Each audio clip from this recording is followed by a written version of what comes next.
Miren, esta no es la típica historia sobre el pasado, de esas que se leen en los libros. No, esta es una historia sobre la batalla por la memoria.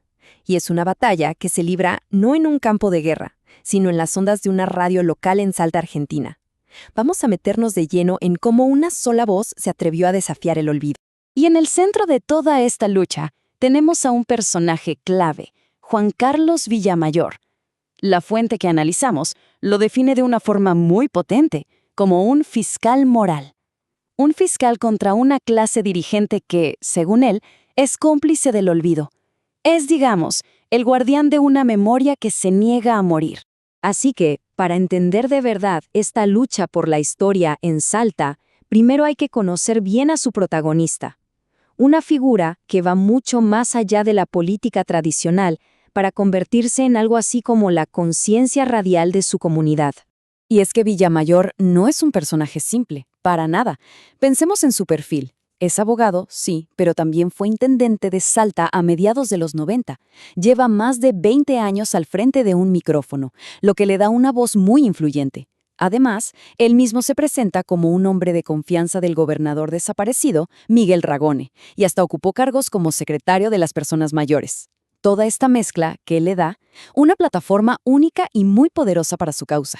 Y esa causa, esa cruzada de la que hablamos, se alimenta de un trauma histórico muy profundo. Una herida que en Salta sigue abierta. El caso sin resolver del gobernador Miguel Ragone. Y acá hay un dato que es crucial para entender la magnitud de todo esto.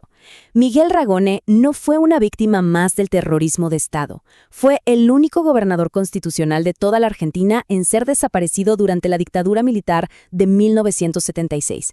Esto automáticamente convierte una historia local en una tragedia de importancia nacional. La cronología de los hechos es escalofriante por lo rápido que pasó todo. El 24 de marzo de 1976, el golpe militar toma el poder en Argentina. Tan solo 11 días después, Ragone es secuestrado y desaparece para siempre. Y acá Villamayor sostiene una tesis bastante controversial, que su desaparición no fue solo obra de los militares, sino la culminación de una feroz guerra política interna. Bien, entonces veamos cómo este hombre convierte su programa de radio, en FM Pacífico 92.9, en un verdadero campo de batalla. Un espacio para exigir rendición de cuentas, tanto sobre la historia como sobre los problemas de todos los días. Él mismo le puso un nombre a su método y la verdad es que el concepto es genial. Docencia radial. Lo interesante es que no se ve a sí mismo como un simple periodista. Para él, la radio es una herramienta de auditoría cívica. ¿Para qué? Para fiscalizar al poder, para escudriñarlo y para educar, conectando los problemas cotidianos con las grandes verdades históricas. Y esto nos lleva a una situación, cuanto menos, paradójica. Por un lado, Villamayor es una voz supercrítica, directa, mordaz, contra la gestión pública y la amnesia histórica. Pero por otro lado, ¿dónde lo hace? En un grupo de medios que tiene lazos muy fuertes con ese mismo gobierno al que critica, e incluso recibe pauta oficial. Es como ser el crítico más duro desde adentro del sistema.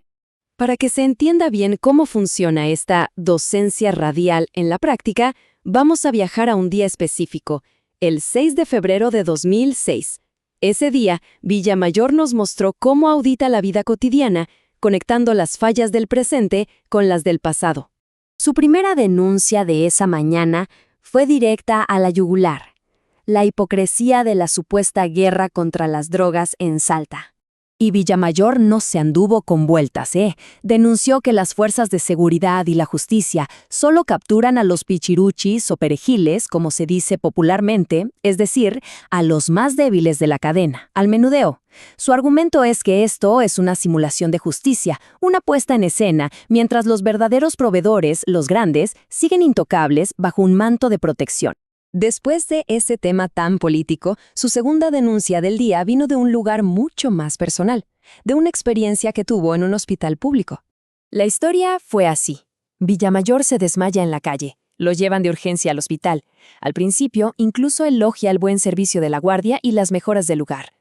Pero de repente, una enfermera jefa lo trata con sarcasmo, como dándole a entender que por ser una persona importante iba a recibir un trato especial. Y claro, Villamayor no lo dejó pasar. Su respuesta fue una frase simple pero potentísima.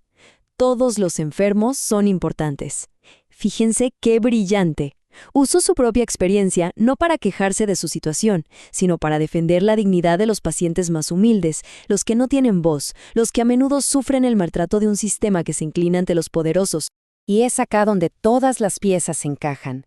Su rol como auditor del día a día, ya sea denunciando el narcotráfico o el maltrato en un hospital, y su rol como guardián de la memoria histórica, nacen exactamente del mismo lugar, del mismo núcleo moral. Él mismo se define de una manera muy particular, como un resucitado de la política. ¿Qué quiere decir con esto? Que después de haber perdido elecciones en el pasado, ahora se siente libre de ambiciones políticas. Ya no busca un cargo, y eso le da, según él, una libertad total para decir lo que piensa sin miedo a las consecuencias. Este conflicto por el legado de Ragone se puede resumir en dos grandes sectores. Por un lado está el sector institucional, los políticos, los funcionarios que recuerdan a Ragone en actos oficiales, algo que muchos ven como oportunismo. Y por otro, el sector testimonial, figuras como Villamayor, que reclaman su legitimidad no por un cargo, sino por haber estado ahí, por haber mantenido la causa viva durante las largas décadas de silencio. Y todo esto nos deja con una pregunta final, una que resuena mucho más allá de Salta. ¿Quién tiene derecho a hablar en nombre del pasado? ¿Quién es el dueño de la historia? ¿Aquellos que tienen el poder del Estado o aquellos que llevan sobre sus hombros el peso del testimonio? Quizás la respuesta sigue, hoy mismo, disputándose en las ondas de una radio.